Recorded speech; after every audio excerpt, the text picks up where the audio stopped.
सभी का स्वागत है इंग्लिश ग्रामर रेडियो में। दोस्तों, आप लोगों ने दो तीन वीडियो पहले भी देख ली होंगी प्रेपोजिशन के ऊपर। आज का हमारा टॉपिक है प्रेपोजिशन ऑन के ऊपर।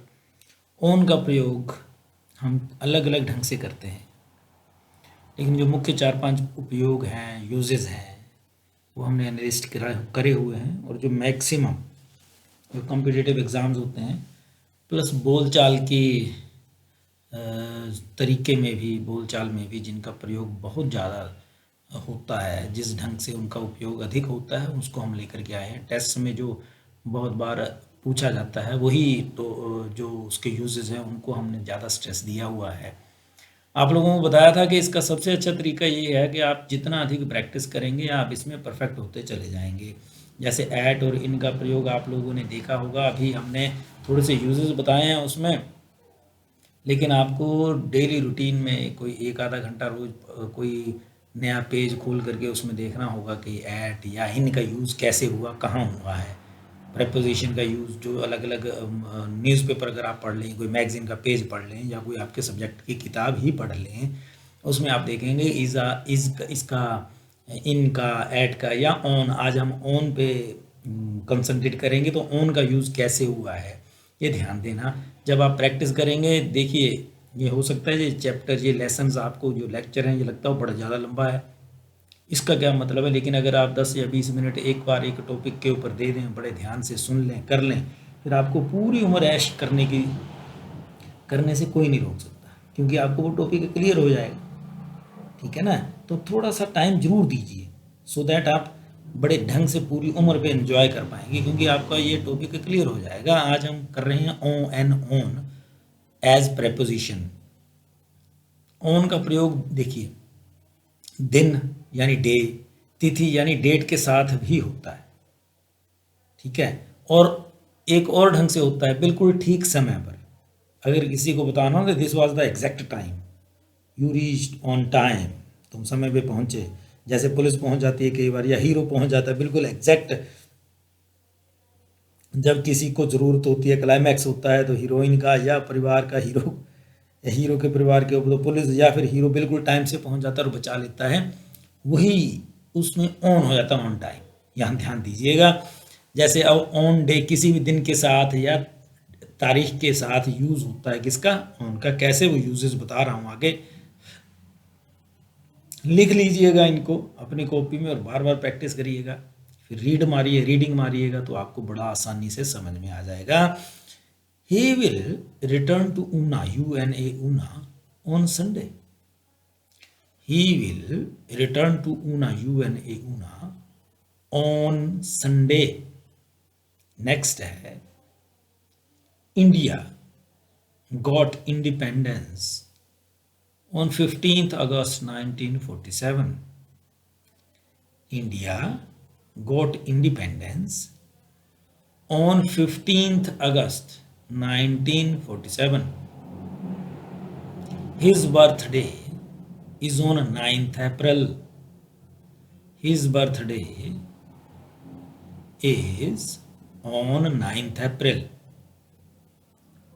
Where will you be on Diwali? आप दिवाली पे कहाँ होंगे? Where will you be on Diwali? Yes, where will you be on Diwali? Hari will go on 17th November. Hari will go on 17th November. She will come on Bhai Dooj. She will come on Bhai Dooj. अब इन जितने भी हमने जो sentences करे हैं, इसमें आप ध्यान देंगे तो आप देखेंगे एग्जैक्ट डेट या एग्जैक्ट दिन, दिवस या तारीख एग्जैक्ट होती है, बिल्कुल ठीक, आगे पीछे की कोई नहीं। एग्जैक्ट डेट बताई जाती है ऑन। जब एग्जैक्ट बताना हो तब क्या होगा? ऑन। ये ध्यान देना। She will come on Bhai Dooj, वो भाई दूज के दिन आएगी। ठीक ऐसे ही नीचे थोड़े से यूजेस और बता दी, जैसे on Monday, on my birthday, on 27th April, on Holi, on Republic day, on Tuesday evening, on Saturday afternoon, ऐसे ही यूजेस हैं। ठीक है, ये आपको क्लियर हो जाना चाहिए, इसकी प्रैक्टिस आप करते जाइए। ये जो नीचे बताया है ना हमने, ऑन मंडे या ऑन माय बर्थडे, या फिर नेक्स्ट है ऑन 27 अप्रैल, ये लिखा है on Holi, on Republic day, on Tuesday evening, on Saturday afternoon. इनको क्या करना है आपने, इनको अपने सेंटेंसेस बना करके लिखना है, इनको अलग अलग सेंटेंसेस में यूज़ करना है। अब जैसे मंडे लिख लिया आपने, तो मंडे को क्या करेंगे, मंडे 7 दिन होते हैं एक हफ्ते में, एक सप्ताह के, अलग अलग में यूज़ करना है। अप्रैल का है 12 महीने होते हैं, मंथ 12 है ना, 12 मंथ हैं, उनको अलग अलग उस ढंग से यूज़ करना। तो आपको प्रैक्टिस करेंगे, आपका ये क्लियर हो जाएगा टॉपिक। नेक्स्ट, ऑन का यूज़ होता है ऊपर, के ऊपर, अर्थात के ऊपर में भी क्या है, एक होता है ऊपर पंखा, मेरे सर के ऊपर पंखा है लेकिन टच तो नहीं ना कर रहा, तो ऊपर नहीं आए, वो ऑन है, वहां ऑन नहीं आएगा। यहां ऑन का मतलब क्या है, जहां टच कर रहा हो, अर्थात स्थिर हो, जुड़ा हुआ हो और रुका हुआ हो, स्पर्श करने में, ऑन द सरफेस, टच कर रहा हो, जैसे द बुक। ये मैं समझता हूं कि आपको क्लियर हो गया होगा। इसका उदाहरण लिख लीजिए, the book is on the table, the book is on the table, she is standing on the roof, she is standing on the roof, RWF, roof. My name is on the cover of the book, my name is on the cover of the book. She was standing on her feet, she was standing on her feet. There is a no smoking zone board on the gate, there is a no smoking zone board on the gate। अब ठीक ऐसे, ये तो sentences थे, अब अलग उसमें आपको थोड़े से और दे रहे हैं शब्द, आप उनको यूज करिए, अलग अलग खुद सेंटेंस बनाइएगा। जैसे on the roof, on the wall, WALL, wall, दीवार, on the tree, on the ceiling, on the door, on the carpet, on the floor,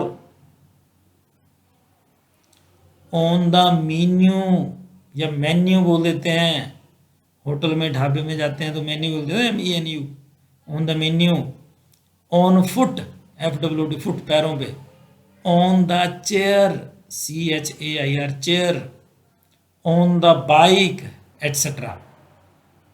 मैं फिर रिपीट कर देता हूं आपके लिए, है on the roof, on the wall, on the tree, on the ceiling, on the floor, on the carpet, on the menu,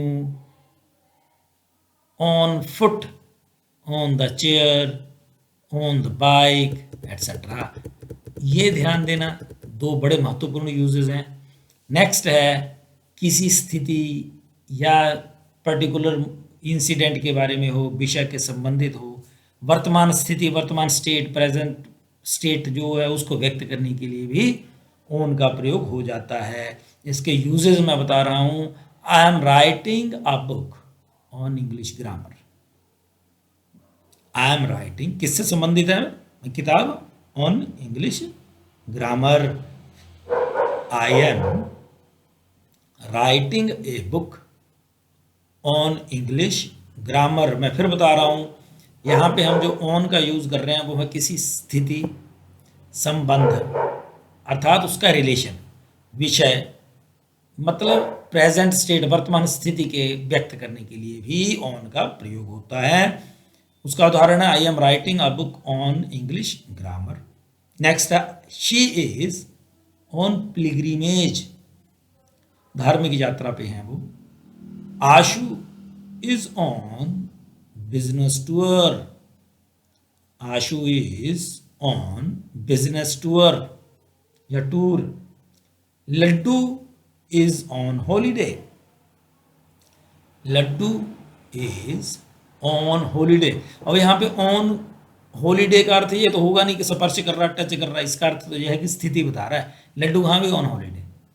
Gopal is on the वे, रास्ते पर है वो। वही कहाँ है गोपाल, गोपाल पहुंचा नहीं अभी। He is on the way, in the way नहीं, he is on the way. ये ध्यान रखना और ये प्रैक्टिस करना। भाई आप अगर कोई टीवी देखते हो, है ना, केवल कमेंट्री सुनते हो या मूवीज़ देखो, आजकल हिंदी मूवीज़ भी देख लो तो उसमें भी काफ़ी शब्द इंग्लिश के यूज़ होते हैं, तो उसमें भी ये शब्द यूज़ होते हैं जो डेली यूज़ के हैं, तो उसमें भी ऐसा ध्यान देना। और ऐसे ही शब्द पेपर में भी पूछे जाते हैं, ये ध्यान दे देना आप। We discussed for an hour on this topic, और हम इस विषय पर 1 घंटे तक बहस कर रहे थे। We discussed for an hour on this topic, इस विषय पर हमने बात की 1 घंटा।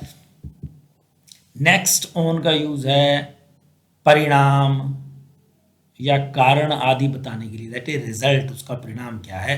कोई काम करा, कोई स्थिति है, उसके बाद का रिजल्ट क्या है, उसको बताने के लिए ऑन का प्रयोग होता है। जैसे she has been sent there on deputation. अरे वो भाई वो वहाँ क्यों गई हुई हैं, ऑन डेपुटेशन है, ऑन ड्यूटी है। आपने लिखा देखा होगा कारों के ऊपर लिखा था ऑन गवर्नमेंट ड्यूटी, है ना, इन तो नहीं है, ऑन गवर्नमेंट ड्यूटी। ध्यान देने की जरूरत होती है। I acted on the doctor's advice, I acted on the doctor's advice and got positive results. मैंने डॉक्टर की सलाह पर काम किया और सकारात्मक परिणाम मिले।